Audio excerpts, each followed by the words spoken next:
Good morning, everybody. Happy Wednesday. And I'm just going to kick it off and start with some good news. Asia Wilson, WNBA star, my personal GOAT, captain of the Las Vegas Aces. I mean, she's amazing. Well, Asia Wilson earns Time Magazine's 2025 Athlete of the Year title. I mean, oh my God, look at her pictures.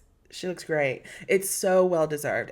Asia Wilson's one of my favorite athletes for sure, especially in the last couple of years. Like as I get to know the WNBA, as I expand my sports knowledge, Asia Wilson has always been at the forefront of my top five.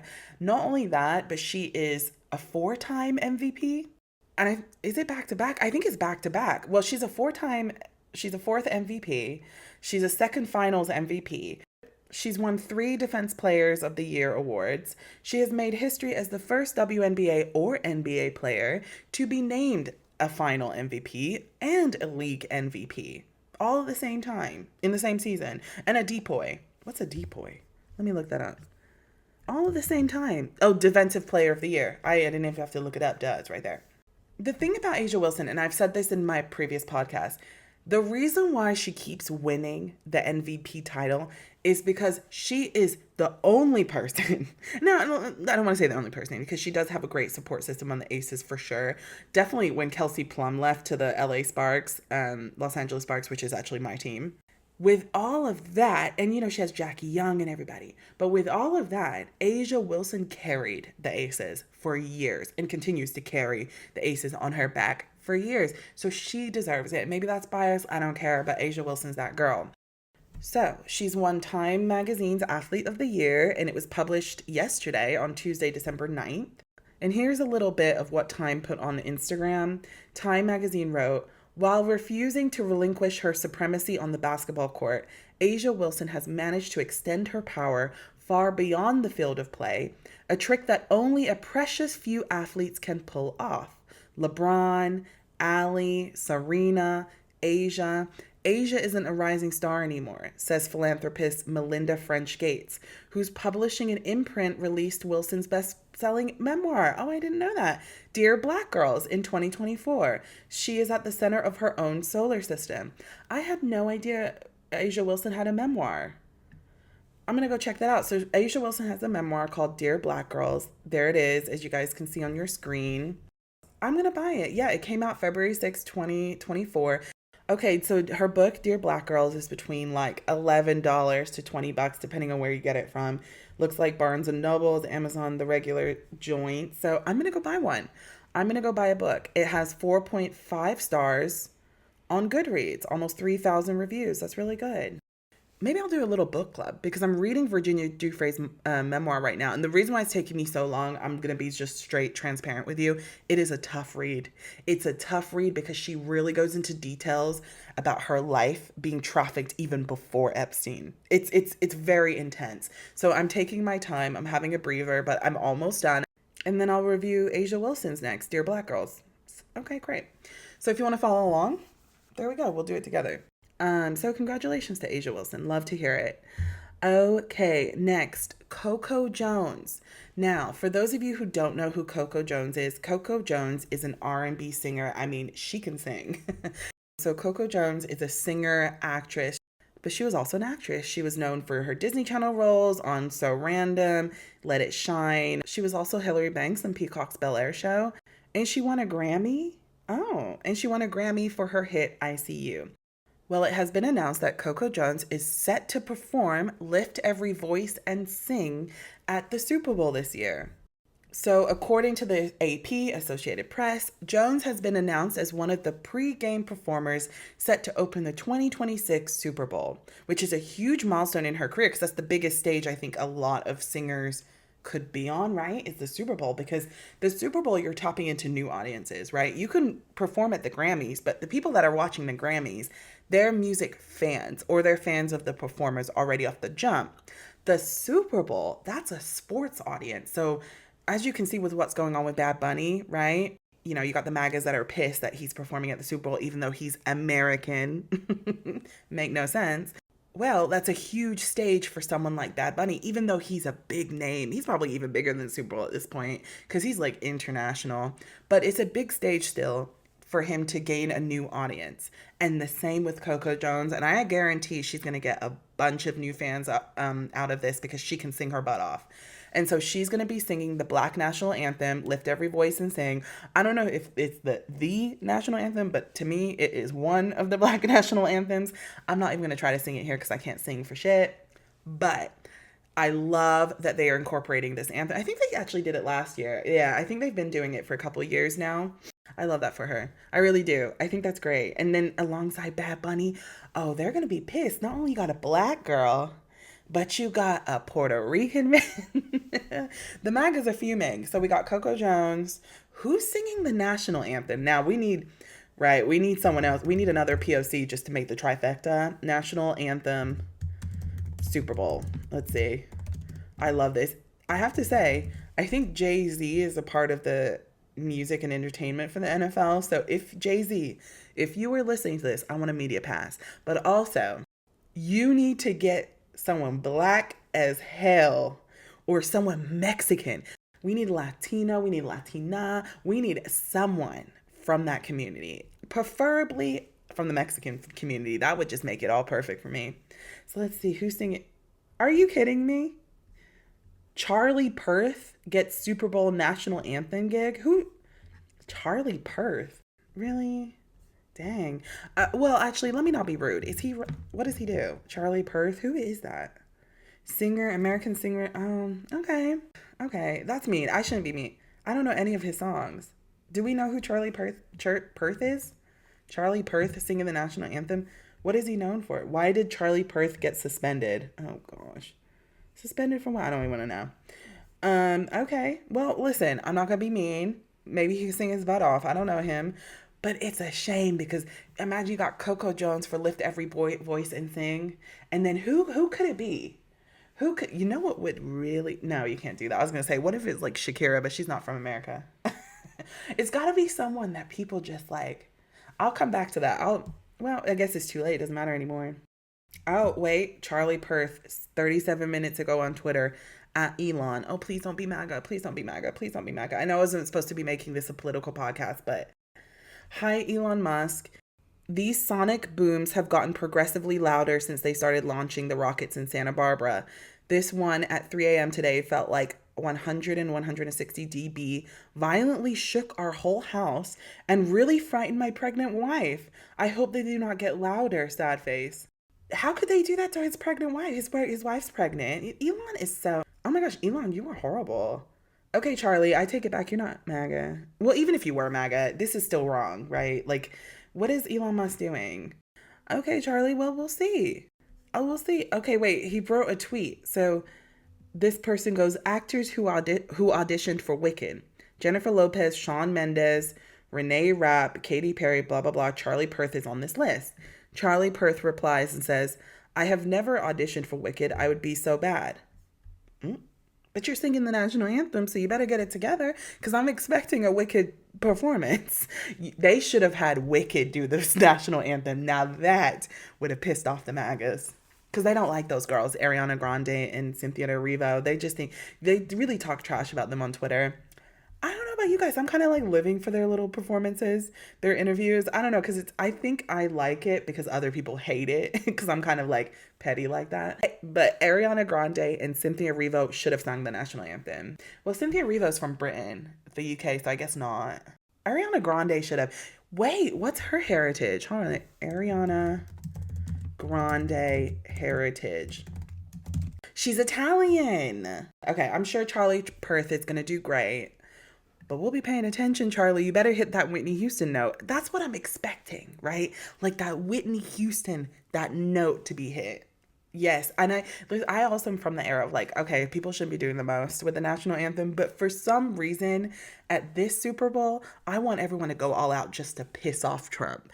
Charlie Puth, get your butt out there. Better yet, Charlie Puth, what would be great is if you had a whole black orchestra behind you. And not only that, but that you had like some representation from the Hispanic community, maybe doing like background vocals. You got the Mexican community right there. You got the Puerto Rican community just to piss off Trump because they don't think they're American. That's what I want Charlie Puth to do. Charlie Puth, if you're listening to this, Charlie, really take this idea. Like, go all out.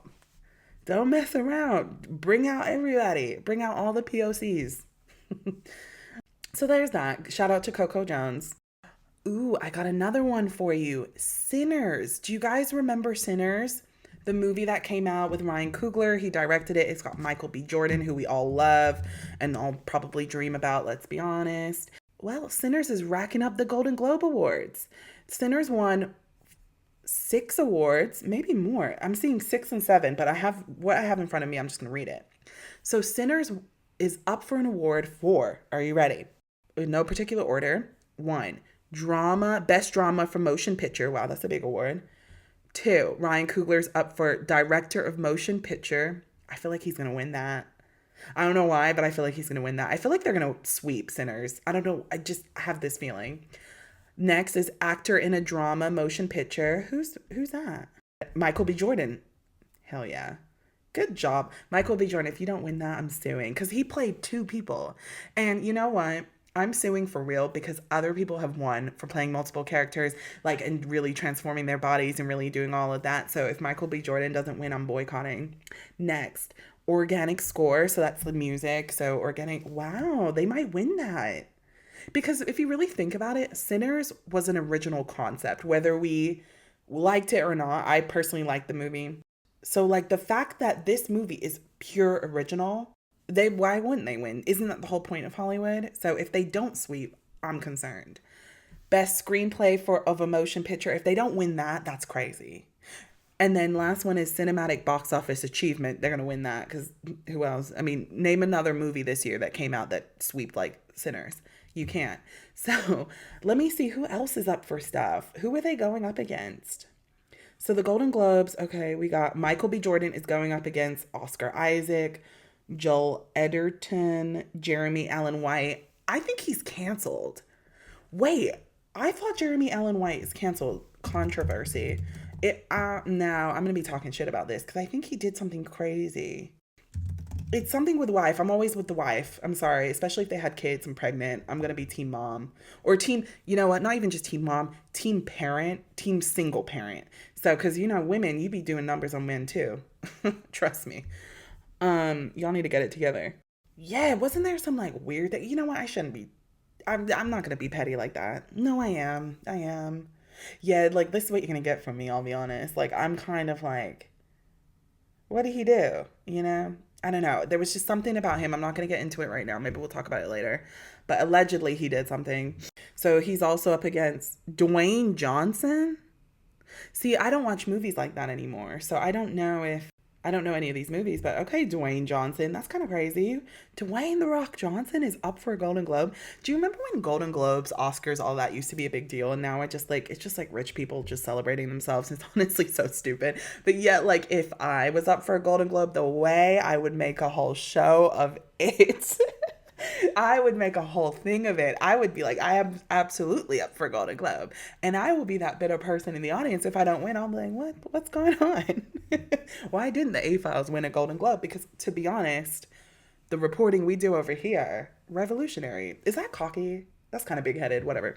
Okay, so who else is up for a Golden Globe? I can't believe I'm this invested. I feel like now that I'm this invested, I have to watch it and report back. Because if Sinners does not sweep, and keep in mind, I have not watched anything else, but I'm just saying, if Sinners doesn't sweep, I'm suing everybody. For real. Like, I'm suing everybody. Cynthia Erivo's up for a performance of female actor in a musical and comedy. She's winning. Well, also Emma Stone, she's quite a good actress. I haven't seen any of these other people's movies, to be honest. Male actor, dang. All the male actors, like people that's won shit before. It's so boring. Ethan Hawke, George Clooney, Jess Plemons, Lee Byung Hung. I don't know him. Leonardo DiCaprio, he's won a million. And Timothy Chalamet, he's probably won. I want Lee to win. Best performance by a female actor in a supporting role. Tiana Taylor? What's Tiana Taylor up for an award for? Oh, I want her to win off the jump. I'm sorry, Tiana. Okay, if Tiana Taylor doesn't win Best Performance by a female actor in a supporting role in any motion picture, if Tiana Taylor does not win this Golden Globe, it is an absolute rig. They're just gonna rage bait the A-files at this point. That's what Gen Z say rage bait. I don't know if us millennials say it, but I've only really heard it in the last couple weeks, so I'm gonna start saying it. And I really feel like if the Golden Globes does not go the A-files way, it's rage bait. But Tiana Taylor should be winning. I think I'm invested now, sadly. Yeah, I'm invested. And I also can't wait to see who the Oscars are. I'm telling you that. Another thing I want to talk about is Australia's social media ban. So I don't know if you've heard, but this is, I don't know if you've heard, but Australian teens are mourning right now because Australia's government recently banned social media for users under 16 years old, which has never been done before. It's never been done before, but I'm not surprised it happened. I'm kind of like, this is something we should have expected with the rise of social media, with the dangers of social media. And this is someone who worked in social media for over 10 years. It's getting complicated and the regulations aren't being regulated, especially with AI. So I'm really not surprised. I'm really not surprised a country finally took measures to ban it. Now, maybe there has been another country that's done it before. I just personally don't know about it until Australia. But they were not playing, and it officially went into effect as of midnight on Tuesday. So, Australia has ordered 10 major platforms, including TikTok, Google, YouTube, Meta's platforms like Instagram, etc., Facebook, to block around 1 million users under the age of 16. Otherwise, the companies will face massive fines. Some of 200,000 accounts have already been deactivated on TikTok alone. The government said with hundreds of thousands have yet to be blocked in the coming days. Young Australians who have grown up using social media face the prospect of losing access to their favorite apps, and they are sad. There's also people that have been funny about it, and there's also disbelief. One TikTok user wrote, "I'm going to miss you so much, especially with the funny content. See you in a few years, but I don't know if my account will still be standing." Another person said, "Goodbye, see you on the other side." What do you guys think? I think it's a good listen. Unfortunately, because these big tech companies are getting away with every single thing, there's no regulations, especially here in the United States of America. This is like what needs to happen. Now, if I put my young hat on, like if I'm really realistic about it, I would be fuming if I was 16 years old. I would be so angry. And I kind of get it. Like I understand because that's what you have. It's what you've kind of adapted your life to it, blah blah blah. But it is very dangerous. Social media is very dangerous for young people. It was dangerous for me on the MySpace days. I was sneaking around making accounts, talking to people I shouldn't be probably talking to, connecting with older people at my school. It's weird and it's inappropriate. And I think it's the right move. Now, I'm trying to think of what the other alternative would be. I'd be very curious to what parents think. I'm not a parent, but I'd be very curious to what parents actually think of this. Like, how do you feel? Another thing would be like, are the kid restrictions not working, right? Because you have YouTube for kids, you have all of these like, are you under 18, et cetera, et cetera. It's clearly not working. So is there something we can do there to increase controls for people under 16, that if maybe you were 16 or you're 15 and you're starting to get social media, maybe you could still kind of be on top of that. Now, I don't think a 13-year-old should have social media, no. But I think if they do, there needs to be a restriction in place for the parents that are more lenient. Does that make sense? That's all I'm saying. There still needs to, just because you ban it doesn't mean that the problem's done. I think regardless, people are going to try to sneak on stuff. Trust me, I was sneaky as hell when I was young. I was sneaking around trying to do as much as I could. But they're going to sneak around. They're going to get it somehow. You might as well just hurry up, nip it in the bud, put regulations in for those who do get it. At least they won't be able to consume the content that they were doing previously. Maybe that's easier said than done. I think sometimes when we suggest ideas, or like, I don't know about you guys, I'll be like, but it's easy to do XYZ. It's not really always that easy because there's so many people involved, so many different opinions, so many different views, et cetera, et cetera. And that's the issue with politics. I think this is a good thing right now. Call me a boomer. I think this is a good thing. I'm very curious to see how it plays out. Yeah, so we'll keep the pulse. And then the last thing I want to talk about is political, but it's just a quick note of where we are in the United States of America and the MAGAs. And for the first time in 30 years, Miami turned blue. Miami just elected their first Democratic governor. mayor, excuse me, in that city for the first time in 30 years. And if that's not telling you something, Trump and all of you, then I don't know what is, because Florida flipped blue. Do you remember when Florida went blue when Obama ran the first time? That's what it's starting to feel like. There we go. Shout out to Miami. Who knows? Maybe we might, who knows? If Florida turns blue, I might move down there to get tax free. They must be freaking out right now. Another piece of news in regards to flips is the Georgia House District 121 seat, a district where Trump won by 12 plus point margin, was taken over by a Democrat, Eric Gisler. He secured the seat. There's a lot going on. The Miami Republicans are in trouble. Georgia Republicans in trouble. Kind of makes sense because Marjorie Taylor Greene probably saw the vision, right? So that's where we're at. I'm telling you, things are moving. It's going to be crazy next year. The next year election, 2026, November. I'm telling you, A-Files, we're doing live stream. It's going to be crazy. Okay, so thank you all for listening. I really appreciate it. Please follow, like, subscribe, all of that. I am an independent podcast and would really appreciate all the support. Thank you so much. Bye.